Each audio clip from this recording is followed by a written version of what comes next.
Good morning, day 24 of the camper pod build. Unlike some other days, I'm not going to tell you what I'm going to do this morning because, well, most of the time I don't really do what I'm going to tell you I'm going to do anyway. The day usually changes. So today I've got a lot of little things that I'm going to do, so I'll show you what I'm doing as I go through. Okay? Just want to show you something that showed up yesterday. My wife's been going around on this thing called the internet looking for stuff that we can use inside the camper, and she got her kitchen sink yesterday. Look, she's quite happy with it. It's the right size, the right depth, has a lip. It's basically a dish pan. So that'll go into the build eventually, but she sort of test fitted it where it's supposed to go yesterday, and I just wanted to show it to you. Okay, so I'll get back to my stuff. Well, I'm just cleaning up a little bit of the PL now. It does squish out when you're forcing stuff together and you put a little bit too much in there. But I like a big chunk of it up here. Just like cleaning it off. Eventually this will be insulated, and I don't want to be doing it then in a more confined space. So I do it now when I can. There you go. And there's some stuff up here on top. I'll get that in a minute. So you may remember these little pieces that I popped in here just to fill in some holes. Well, I'm just taking care of them now.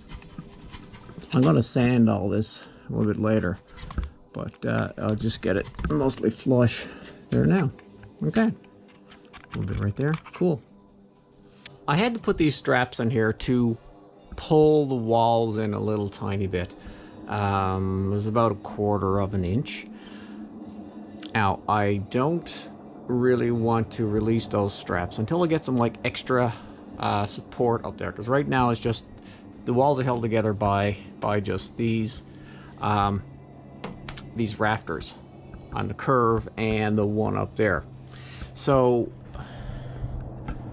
a relative had several pieces of this metal. It's not steel because it's not rusting. I don't think it's galvanized. It's not aluminum because it's too heavy, so I'm thinking it's stainless. So what I'm planning on doing is putting a piece of this across somewhere up around the curve. Exactly how I'm not going to do it, I'm not quite sure, because it does have this little bend in it right here. It's going to take too much effort, and I don't have the real equipment to bend that out, flatten it straight. So I may have to like notch something, cut a piece out in order to get it to fit. And what I was planning on doing is just taking my router and just notching a little tiny piece so it'll go flush with the roof, so it won't impede the ACM going over the top. So let's see how this develops. And I think I'm also going to use this for reinforcing my jacking and tie-down points here. I did buy some metal at a big box store, but you know, why spend money when I've got metal here, right? I broke up my jigsaw on some new metal bits that I have, metal blades, to see if I could cut this stuff. And I could. I actually, up at the other end there, I tried to trim off this little lip, and it worked. So I'm going to cut this right here. That's the full width of the top of the camper pod, and I might have to trim it a bit more, but this is just to get it down to a more manageable size, and then we'll go from there. Well, that was surprisingly quick and noisy. I'm just going to trim these back like I did here, about 1.5 inches, and just go test fit it to see how it looks. So, bit of hammering on the anvil and cutting with the jigsaw, and so I've got this. So I'm going to trim this in here. Then I'm going to get my router bit and router down in there, and then pop in a couple of screws. And then this will be countersunk. It won't be proud or anything. And then I'm going to put a couple of screws in along there to attach it to the roof truss, just for a little bit of extra stability. Then I'm done with this cross bracing.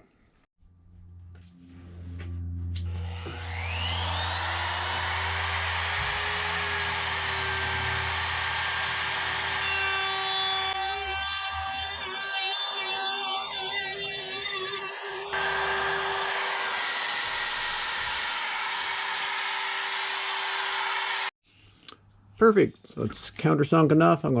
So I can put two screws in there. And same thing over on this side.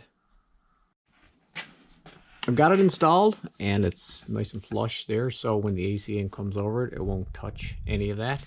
And I have it screwed along this roof truss, and I took the straps off and everything's in place. So that's perfect. That only added 3/4 of a kilogram.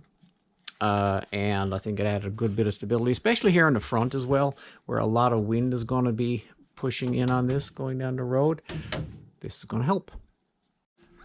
Well, I bought these here for the reinforcements in the corners. They cost me like $6 a piece.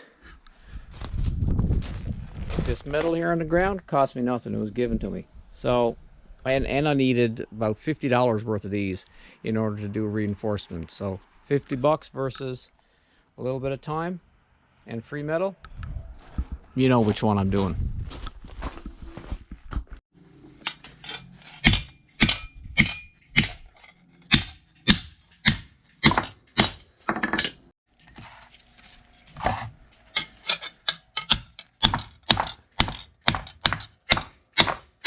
So I got my 7 pieces that I need there, done with my little tiny anvil. Wish I had a bigger anvil, but that's it.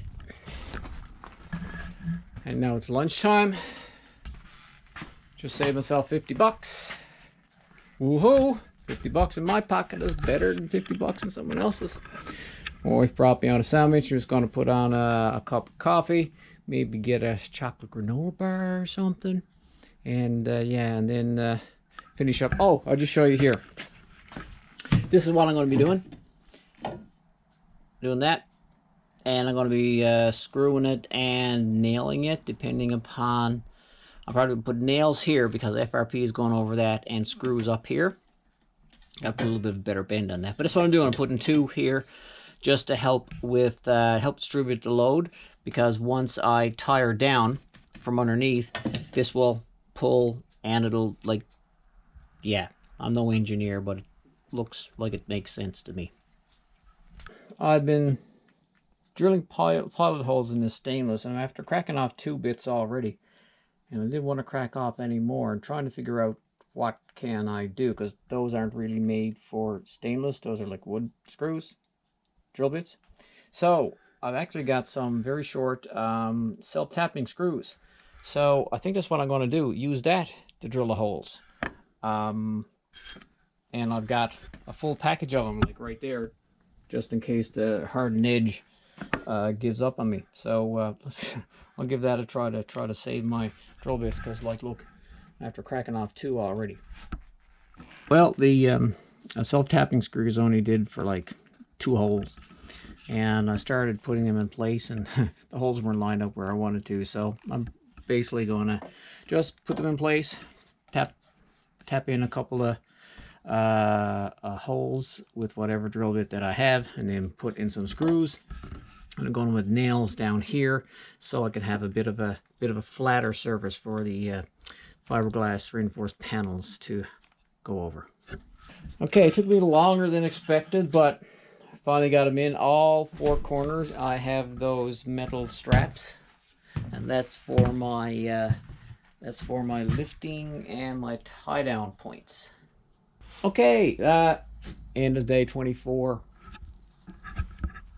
I got, as I showed you, all these done. Each one of the corners. I've been promising to do those for ages. And I got the braces between the rafters. Just they're here, just framed out for a roof vent if we need one. Don't know if we need one, but it's just going to be roughed out for it. And this one here, I'm not going to put one between here for now. That may change. It's going to be a little bit more difficult because it's rounded. So I'll probably have to, if I do it, I might have to get like 1 inch and put it in the center. We'll see. But that's it. Okay, so day 24. We're all done. Day 25. Will be next day. What am I going to be doing then?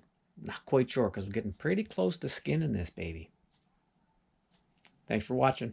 See you in the next video.